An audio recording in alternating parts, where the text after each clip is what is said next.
Welcome back, everyone, to this next episode of Beyond the Beeps. Today, we have a really, really special episode about parenting in the NICU, which is kind of what we do here. Parenting in the NICU is sometimes the very first experience we have at this grand life experience called parenting, right? These are the first moments of our baby's life outside of the womb and our first trials and lots of errors with trying to get it right. And the NICU itself has so many added layers of stress and challenge that it can complicate our first moments, like our awareness of how we're doing it and what we're doing. And parenting is hard enough on alone with all the bells and whistles and beautiful rainbows and butterflies and cupcakes that are told to us when we're having a baby.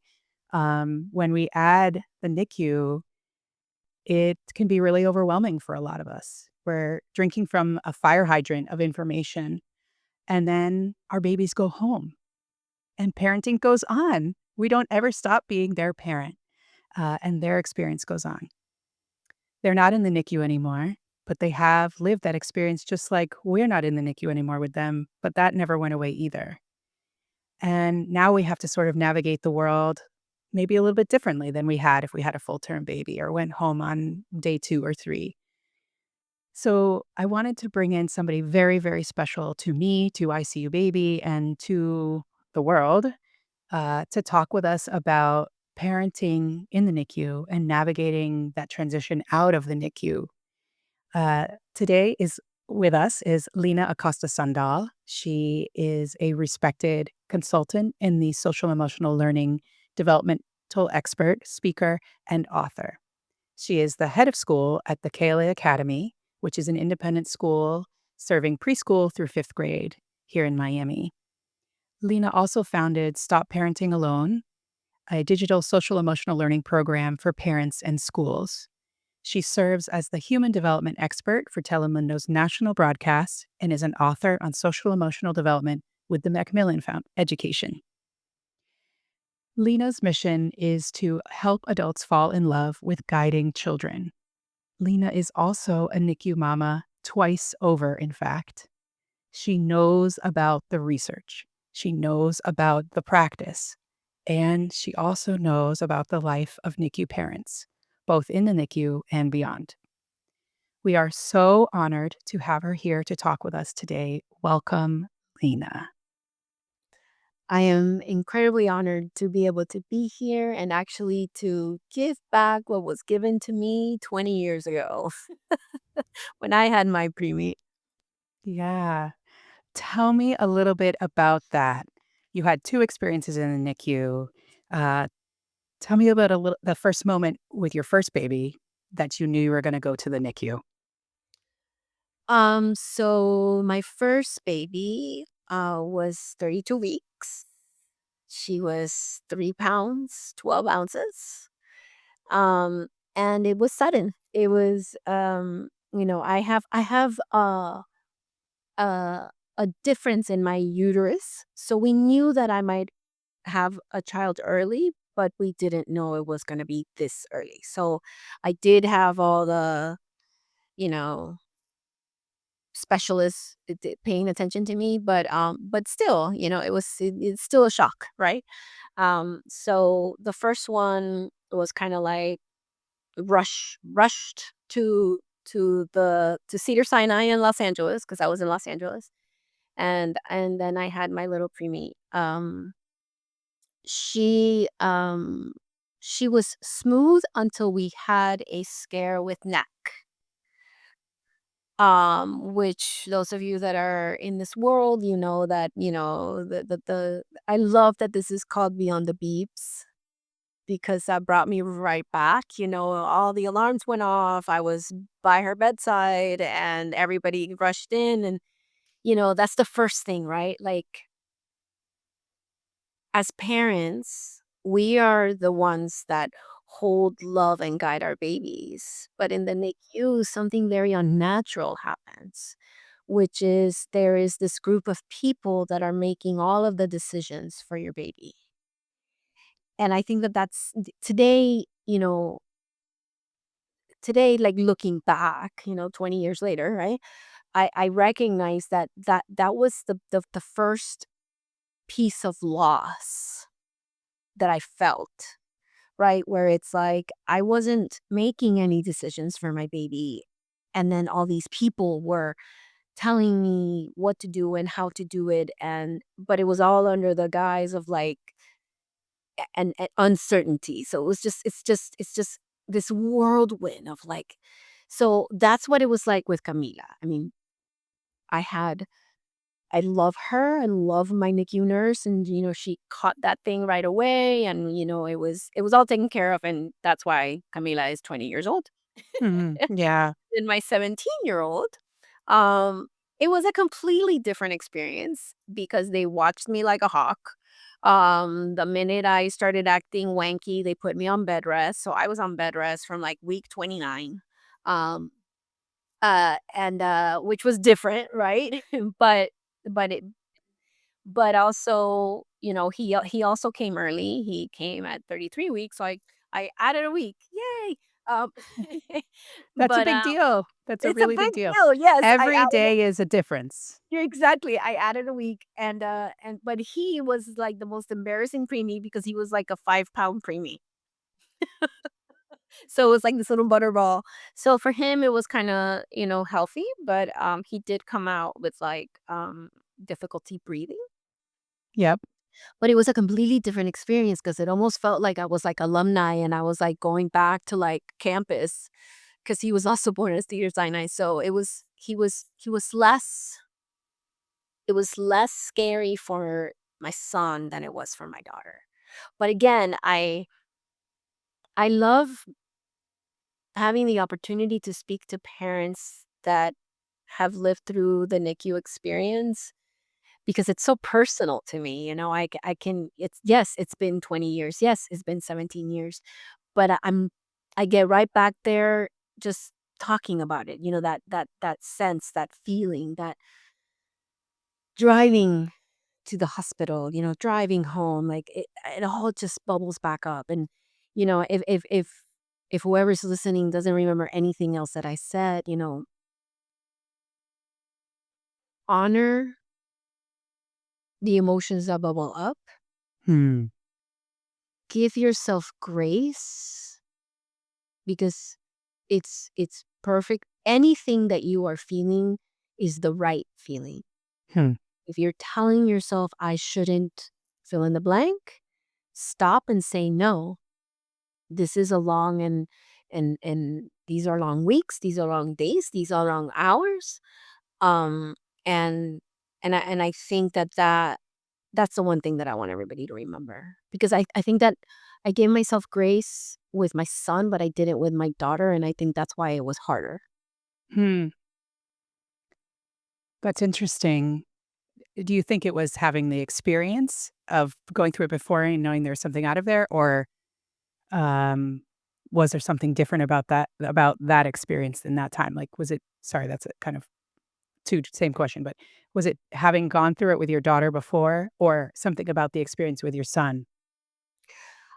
I think that my son was so planned, Mm. like because I mean I took a risk, right? I Yeah. you know, I knew that I had this discrepancy with my uterus and, and I still went for baby number 2. So I think that although it's uncertain, all pregnancies are uncertain, right? It's Yeah. it's it's miraculous that we make babies. I think we take for granted how hard it is to Yes. procreate.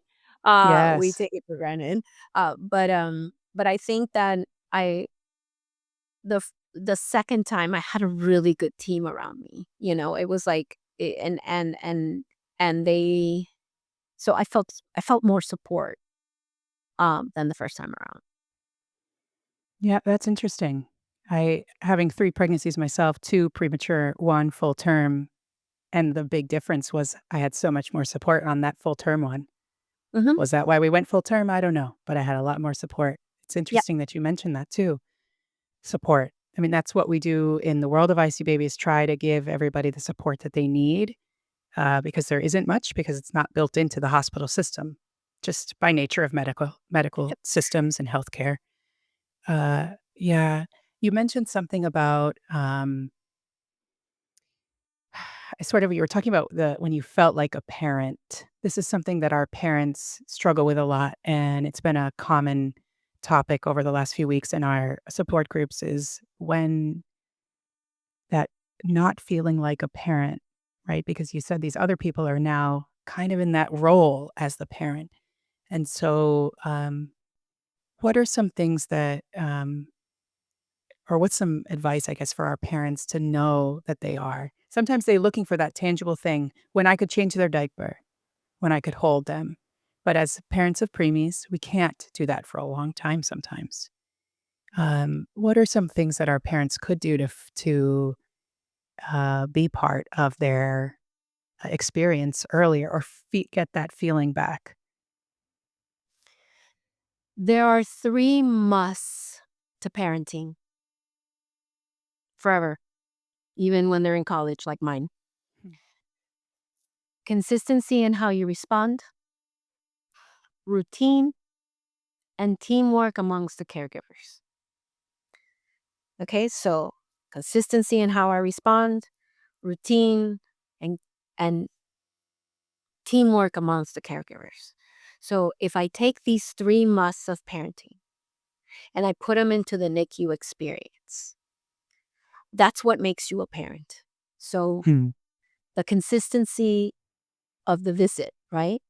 I know those parents that have to work and could only get there, after work. You're a parent when you are creating that consistency and that routine of your visit by the bed.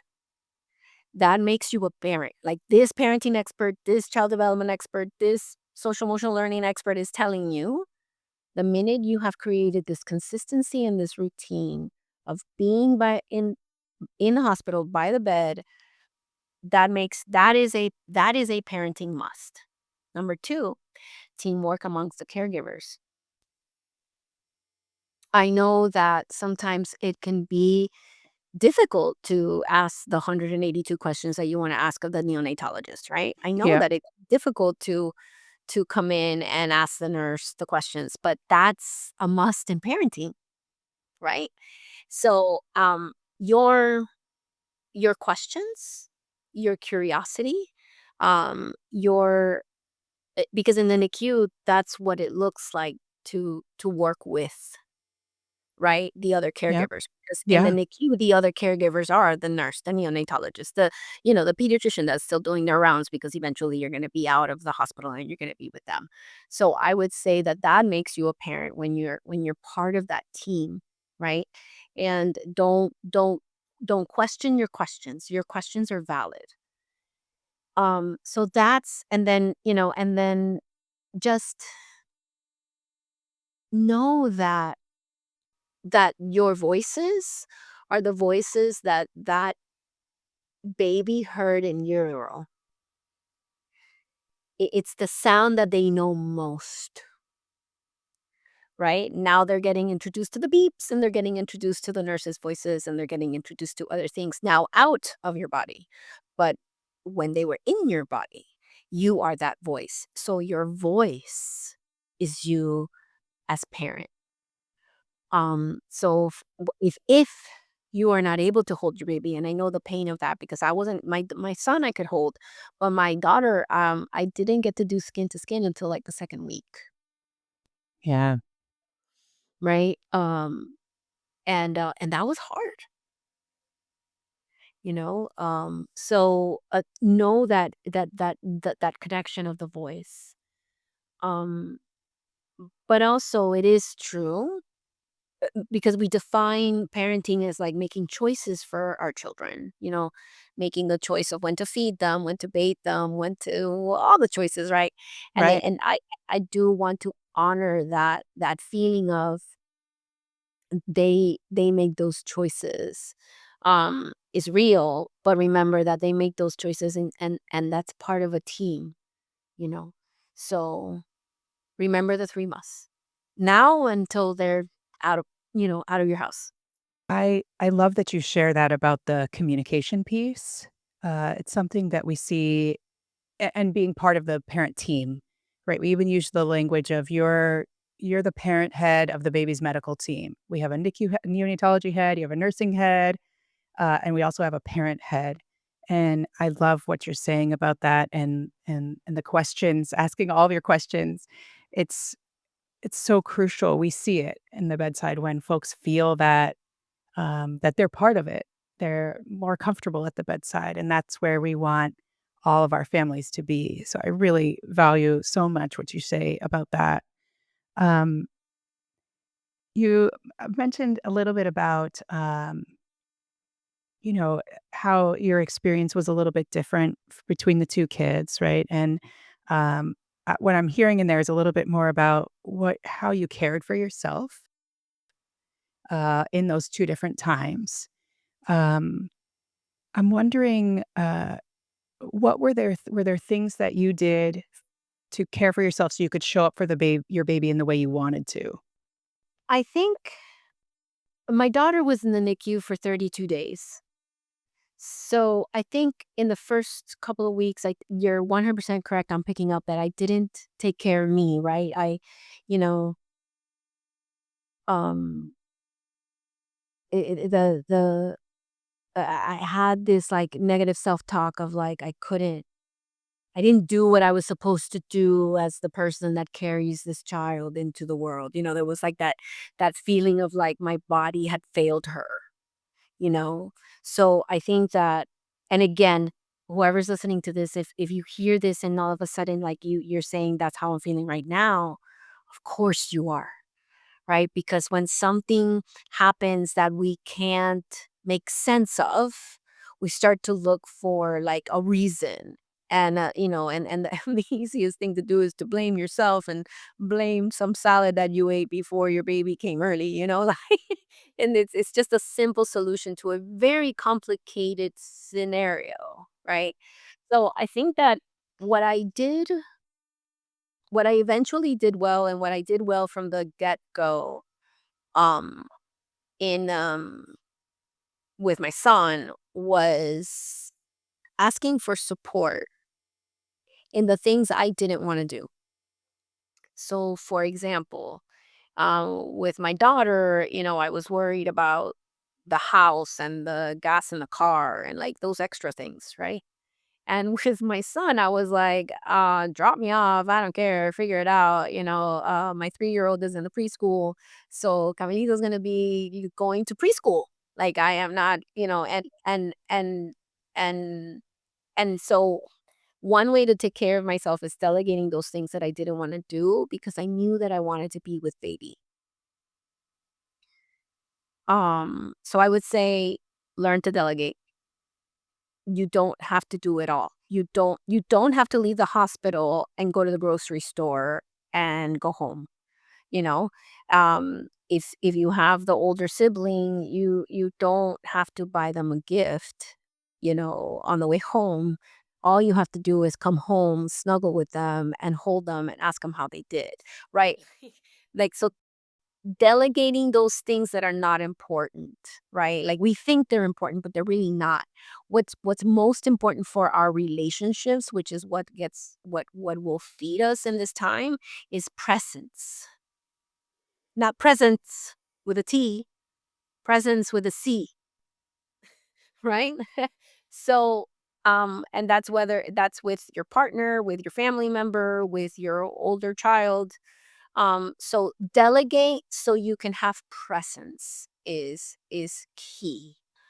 And then every day, once a day, do that one thing that just gives you a little spark of joy. You know, with my son, Cedar Sinai gives these like hot chocolate chip cookies. So when I was on bed rest, I used to get the hot chocolate chip cookie. So, but they also sell them. So that was like my little tiny thing where I would just walk away and get that cookie.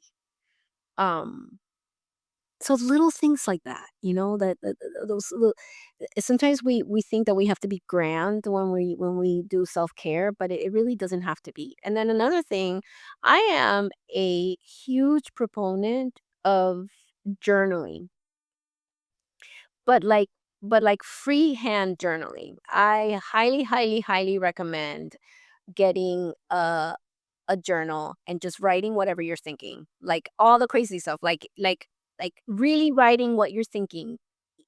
If you're thinking, "Oh my god, if somebody reads this, they're gonna, you know, they're gonna call DCF," right?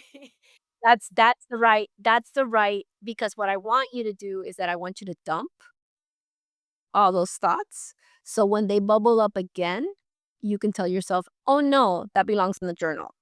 And then now you've given direction to your brain to be present here because the brain is like, "Oh, you're gonna hear me and all my chaos and all my negative talking, right, in that journal of yours. Go find that journal of yours." And then so that helps us separate that those re there's nothing like stress and uncertainty to turn on the negative bias monster, right? Um, our the natural reflex of thoughts for the brain when we are in a uncertain or stressed out situation is a negative bias. Your brain will give you all the reasons why something is bad, all the reasons of how that the extra step to think positive and the extra step to think productive is exactly that, an extra step. Right? The first step, your brain will always give you the list of how everything is going to go wrong. And it gets even worse when you're stressed out or uncertain. So, journaling all those bad things that can possibly happen lets your brain know that this is where it belongs. So, those are my three little tips. That is brilliant. I love that. I I love that. Yeah, like, quieting the brain so you can be present, like you were mentioning before, so, so important, and so helpful to stay with our babies at the bedside. So, you have such an amazing set of skills and such a vast portfolio of, developmental, uh leadership and education and social emotional learning. Were you doing all of that before you had your babies in the NICU or that came after? That came after.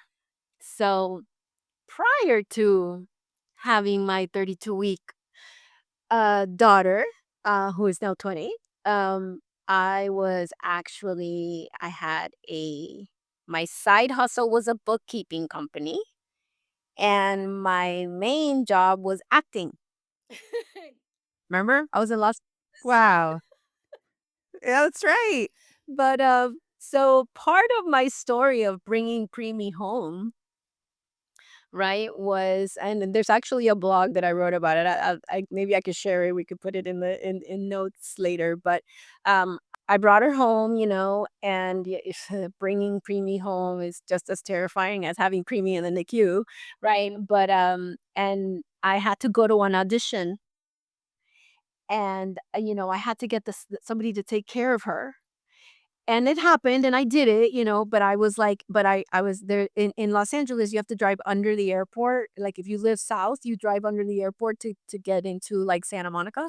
And I was going under the underpass like, the planes were over me, and I'm in the underpass, I'm in that tunnel, and I'm just boohoo crying. I was like, "I don't wanna do an audition for Tylenol. This is so stupid." I was like, "I don't care about the" but literally, I was going to audition for a commercial for Tylenol. And, and I, and that was the moment where I was like, "I can't do this anymore." And, I can't do this acting thing anymore. And I had always been but and you can't be an actor, you can't be a good actor and not be interested in why your character that you're playing does what they do, right? And the thing that's very similar to that is psychology. And I was always very, very interested, and at the time, I thought that I would be working with teenagers, that are dealing with drug and alcohol issues. That was kinda like my what I wanted to do. So I decided, "You know what? If I'm gonna leave my daughter, I'm gonna leave my daughter for something that is worthwhile, and I'm also gonna make sure that I'm gonna learn everything that I need to learn so I don't mess her up." So that's Right. when I got the master's degree. And it was really interesting for me because I'm like in my 30s, surrounded by 24-year-olds, and then reading about development and reading about the psyche while having this baby at home. So That's how it happened. And then I was in the right place at the right time in Los Angeles because while I was getting my master's, um, the mental health kind of funding changed in California, and everything that the mental health agencies were doing in the city had to be a research based model.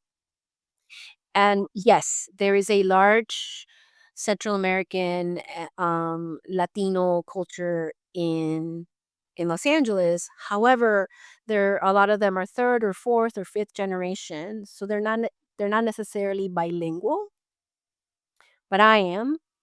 So I was doing my kind of like my internship while I was getting my master's in this really, really big agency in Los Angeles called Vista Del Mar. And because of this Mhm. shift they gave us all these research models that we had to train in, but I was the therapist that was like the new therapist, and they were like, "We're gonna train her because she's bilingual." So name Oh, wow. That's a big role to fill. name an evidence-based model, I've been trained in it, child parent psychotherapy, um, like PPP, like all the alphabet names. But then I also got trained by Dan Siegel, who is the writer of Whole Brain Wow. Child, the writer of, like all those books, right? And so I was just in the right place at the right time. And then I was trained by Alicia Lieberman, who's kind of like the godmother of like trauma in children. And but all of this was happening while being a mother. So the plan to go the teens and drugs and alcohol kind of got switched to wait, parenting, and then it also got and then I like to say I'm a Scorpio, so I got really mad that I was learning all these ways to intervene with all these research-based models, but nobody was teaching the parents how to prevent. So, right? Because everything that I was being taught, it was like an intervention to a problem, rather than prevention. And prevention starts in early childhood. So that's when I did the whole infant mental health part of it. Um, and here we are, years later. Wow.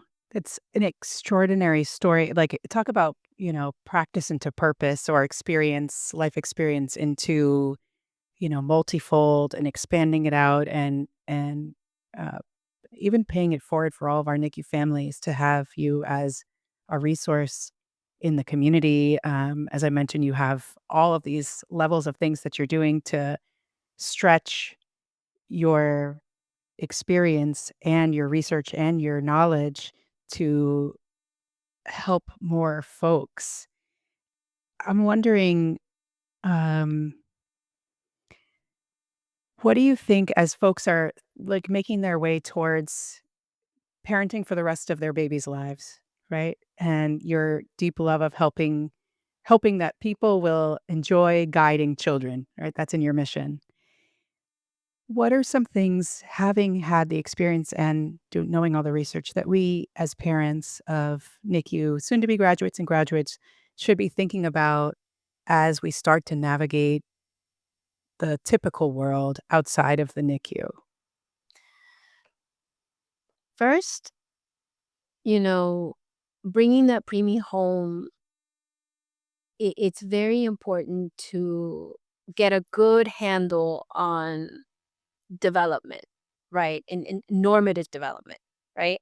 Um, you're going to be adjusting for age till they're about 2.5, sometimes 3, right? So I think it's very important. This is important for all parents, but is a must for NICU parents, right? Because you always have to Absolutely. hold um, that that that little, that time, right? Because they're chronologically this age, but developmentally they're this age, right? And that it's important to really, get that good book. Lina, the number one question: what is a good book on development?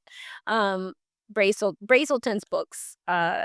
He was the T. Berry Brazelton Touch Points. That's still a classic. Like, um, it's a great book. It's a great because it tells you what to expect moving forward, right? But be mindful of that, the gap, right? Of like correcting, and that helps you stay sane. The other piece, if your preemie was released from the hospital and your pediatrician has told you, enjoy your baby, it's time to enjoy your baby. A lot of us, parents of preemies, um, take care of them to a fault, right? We don't give them the opportunity to be kids, to be on the floor, to fall, to to put things in their mouth.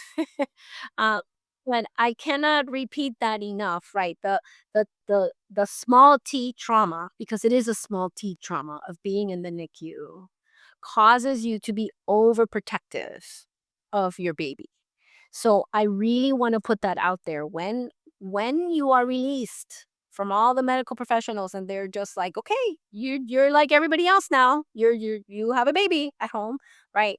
I really really want you to check in with yourself and take your temperature. It's like, am I being overprotective, or am I allowing my child to research and move and discover? Because the greatest gift we can the the best scientist in the world is 1 years old. I don't know if you've been around a toddler, That's beautiful. but they Yes. do A/B experiments on a regular basis. It's gorgeous to watch them, pick something up and like go, huh, and use it 100 different ways. And sometimes we get in the way of that. A lot of parents get in the way with it, but parents of premature babies are even worse, right? So then you create Yeah. anxiety for them and for you, right? So there is a little bit like, oh, prematurity creates anxiety. I don't know that I think how we nurture them and how we take care of them post hospital might be that we need to do a study. That study is not available yet, but I think that Yeah. But it sort of is though, right? Because if we think about like having a mother or a father or both with, struggling with mental health, particularly towards anxiety, that yep. increases the risks, Yes, right? yes, So, 100%. So, but that's really like that's key, right? Like that's another thing is that when you bring baby mm, home, and curiosity and exploration, in a toddler is curiosity and exploration of a rock. In an adolescent is, I know that I've been playing the piano forever, but now I want to do the dating.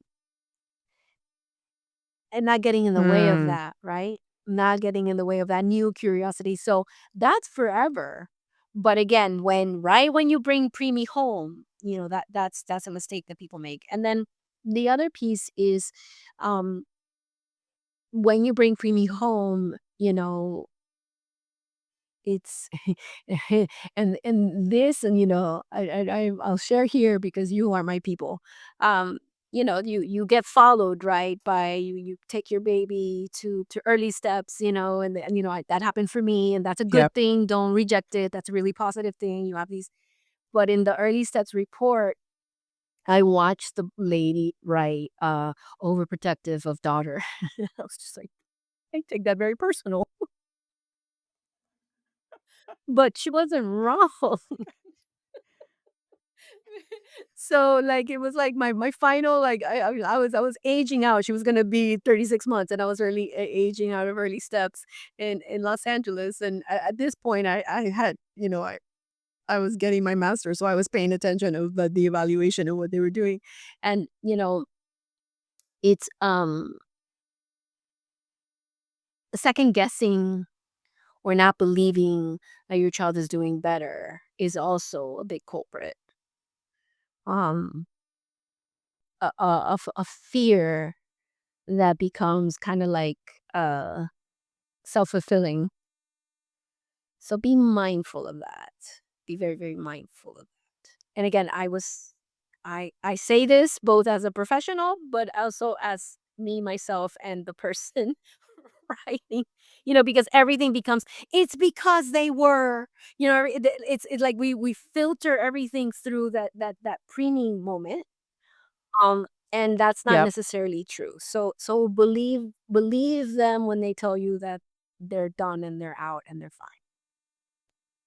It's easier said than done, Yeah. but just be Yeah. mindful, and just making ourselves conscious of it makes us at least have the wondering, right? And the question. Yeah. Yeah.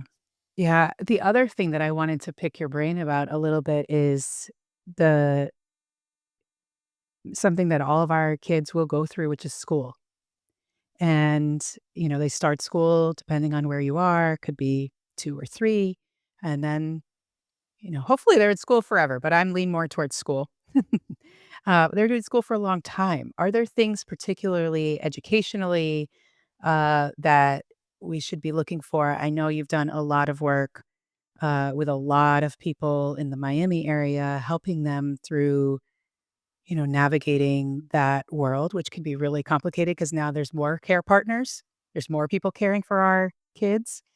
Um, but knowing that the educational system isn't always what we want it to be, what can you offer us in that realm for guidance? Um, for those of you that are seeking like a preschool setting, right? Uh, don't assume that this preschool understands about adjusting for age. Um, be the source, be the advocate of information. So it like I'm telling you, hey, don't don't don't overprotect, but do overeducate those in your team, right? Sure. Remember the three musts of parenting: consistency and response, routine, and teamwork. And one of the biggest members of your team is your school, right? So for parents in the preschool, um, make sure that you, because the some preschools will also have kind of like the myths of a preemie, right? Oh, there are some statistics that there are learning differences, higher instances of learning differences in premature children. Um, so make sure that you speak to your school and tell them how you're adjusting for age. That they have to look at the student through that gap, right? And also pay attention when they tell you, hey, this is a little bit different. We are adjusting like you said, right? But don't push back on the school, right? I want everybody to understand that a preschool teacher or a kindergarten teacher or a first grade teacher where we catch a lot of these learning differences, has like 5,000 hours with children. So they may not be able to say it's this, but they just know it's off, right? It's like teacher lexicon, right? Like when I did a lot of social emotional consulting, with multiple schools in the city. And every time, like a really good, solid teacher, all she needed was like 5 years of experience, would be like, "Hmm, that one." When I went in and evaluated, it was real, right? So with prematurity, we do have to. It's that balance. It's like, okay, I don't want you to overprotect. I don't always want you to look at it through the lens of prematurity, because I just said that, right? But now I do want you to pay attention and be open to checking. So throughout the school years, it's about checking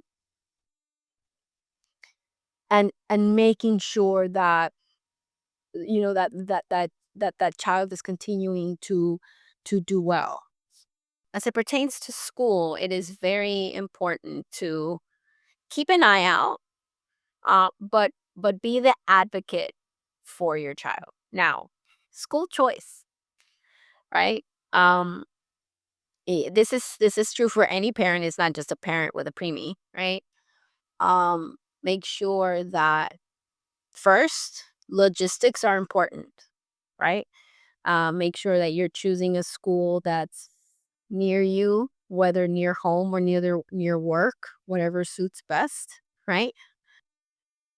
Choose a school that shares your values, because the minute you choose a school, that school is inside Oh, of your yeah. house.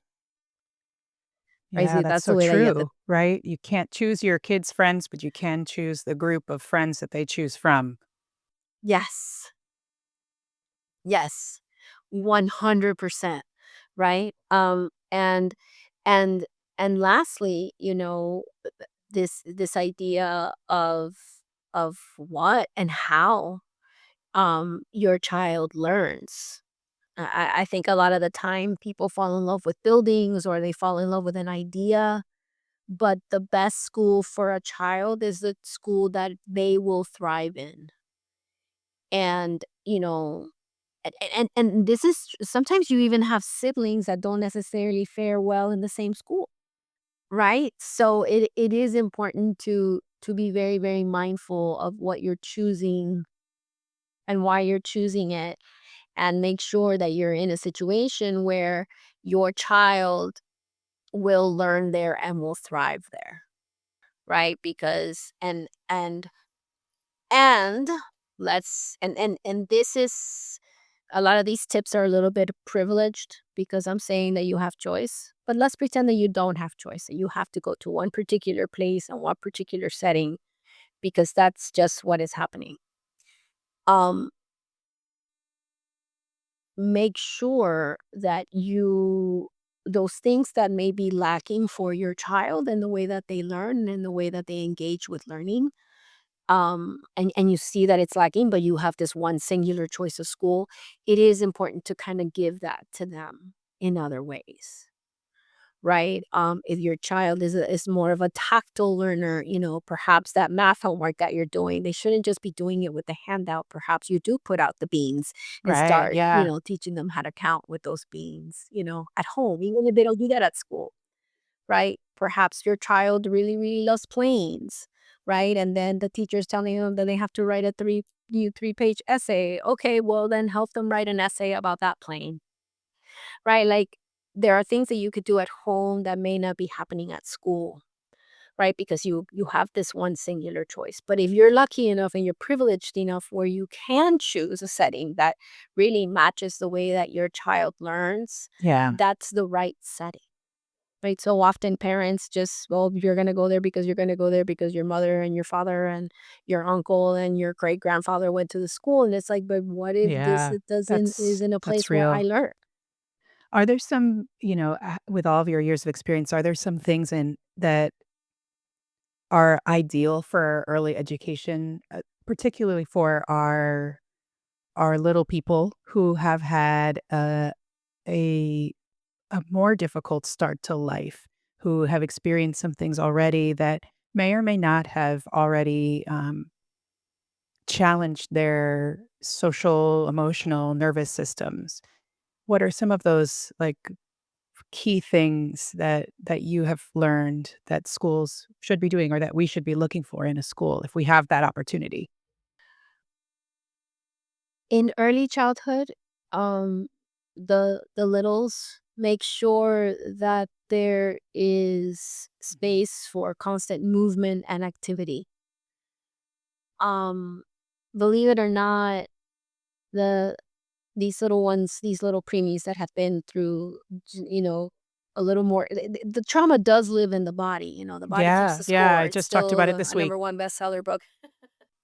A lot of parents worry about that, right? They worry about like where is this being held in my child's body. Um, we don't need to know, but what we do need is make sure that wherever you're placing your child, that they're not making them sit for long hours, especially in early childhood, right? Like at Kaylee, right?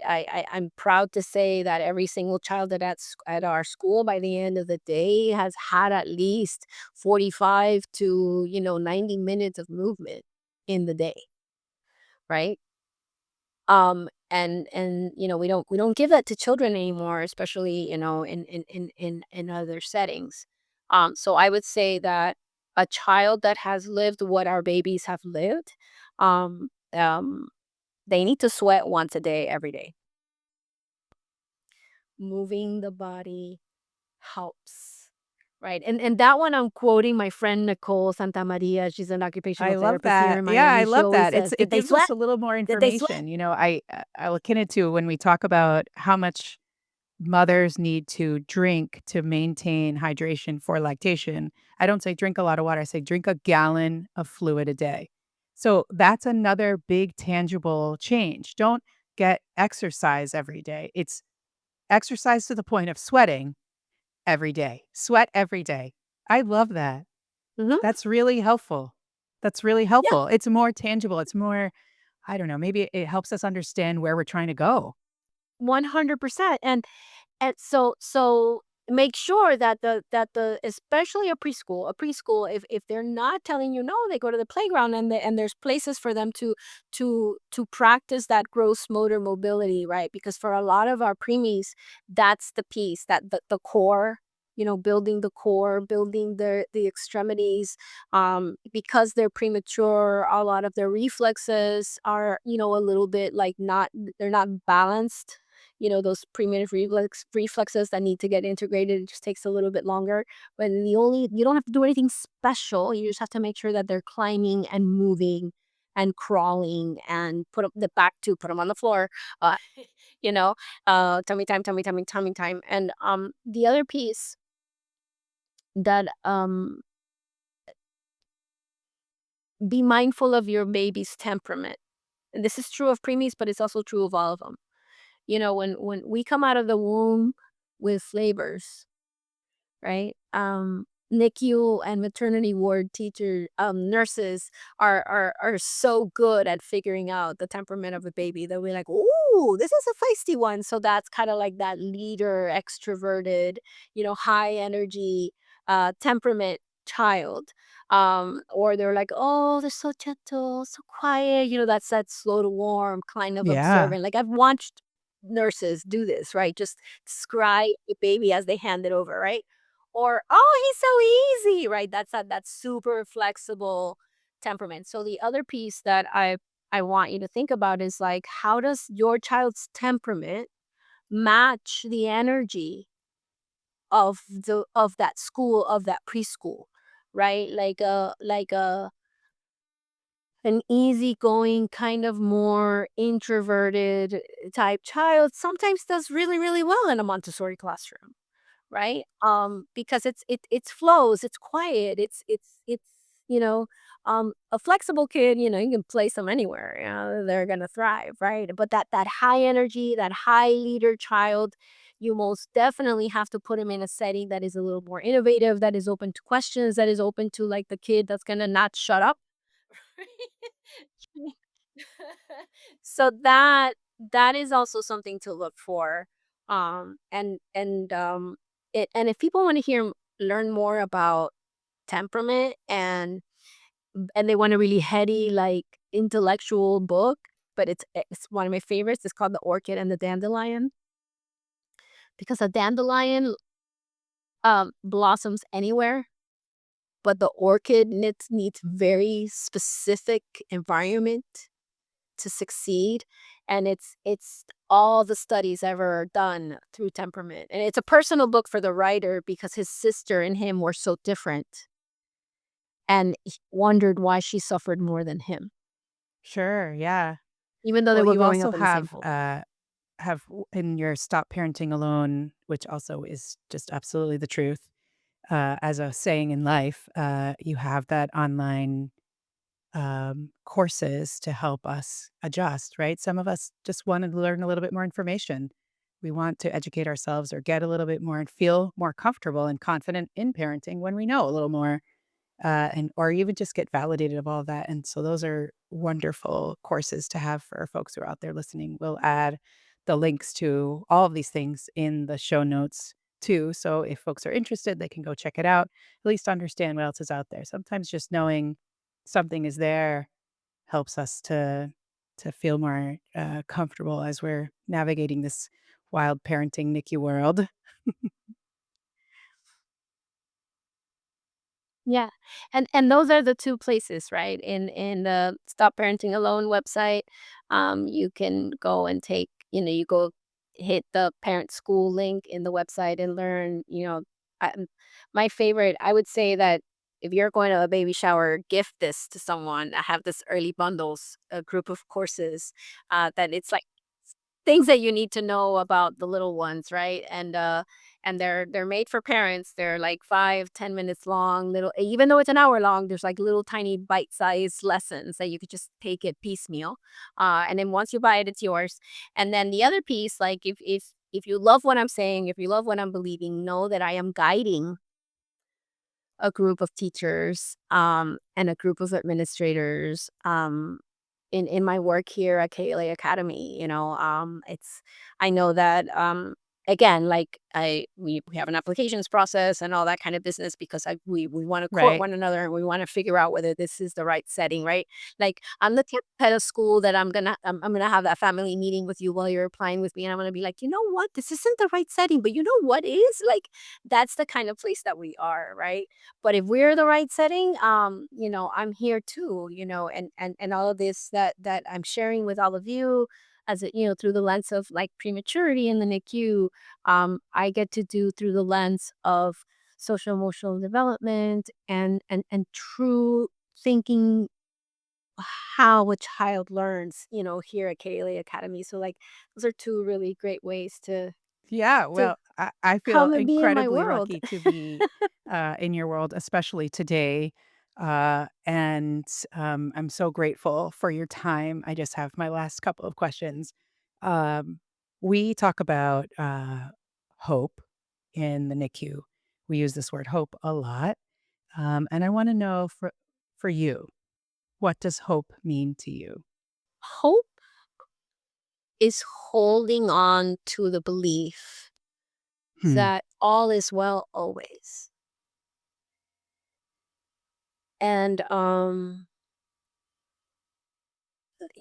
that's how I ground myself, I'm in, no matter what whirlwind I'm in, I must come back to that center of like all is well always, right? In the moment, in the millisecond, in the right here, right now, the two of us, hmm, all is well. And even when it beeps, the machine scares us in the NICU, it's hope is like, I'm here and all is well right here, right now, because I am in the hospital. I am in the best setting possible for my baby. Um, I am in the best situation. And it's not 100% of the time, but a lot of the time, when even when the worst case scenario happens, if you stop and you're like, wait, what is actually happening around me? All is well. Um, I say this from my own personal journey of all, the trails and tribulations from being a therapist of, I don't know, I think I'm like in the 500 people, I think. 'Cause it's yeah, kind of crazy, like a lot of hours and a lot of people. Even when I was speaking, and you can like, and I was a trauma therapist for at least 3 years of my life, like working with physical and sexual abuse of children. And even in those situations, those situations taught me most how in the most unimaginable situation, how things got well with so and without hope, without trusting and letting go that everything is mhm, that everything is moving along as it should, um, all you have is suffering. The more you hold on to an expectation, the more you hold on to certainty, the more suffering you feel. So feeling fear is not what's hurting you. Feeling fear and wanting to control how you experience it or how you do or not act on it or judging is what causes the suffering. Right. Right. not the fear. The fear is a wave. If you just sit with it and be like, "Oh, there it is. There's that." Like, I don't know about you, but, like, when I was in the NICU, felt this Yeah. heaviness in my Yeah. chest. A lot of families talk about feeling dizzy, feeling, you know, just Yes. overwhelmed in the body. Yeah. Yeah. So that need to stop it is the suffering. If you just get curious about how it's living in your Yeah. body and how the waves come and go, that's just pain. But then back to that, and then so yeah, Yeah. It makes I sense. got And all it makes esoteric, sense, but you know, that's the only way that we can come back to ask for help, like you said, to receive, to be present with our babies, help them regulate with us, connect with them, connect with our older children. It all comes back together. I think from what I hear you saying now is if we can allow those feelings to be, then we can come back to being present and show up for our other people too, with less suffering and more presence. Yeah, amazing. Well, I really encourage everybody out there listening to find Lena and all of the places that I'm going to put her here. Um, Thank you so, so much, Lena, and thank you for your time today and for your guidance in my family and so many of the people who I know and their families during traumatic times and typical childhood times. I know you've been there for a lot of people, and I'm super grateful to be able to share you with millions more today. Um, so, all of you out there who might be sitting at your baby's bedside or driving back and forth to the NICU, or you might be a provider yourself, caring for babies in the NICU, um, Lena and I want you to know that you are not alone. And we look forward to being in your ears or on your phone uh, sometime soon. Take gentle care.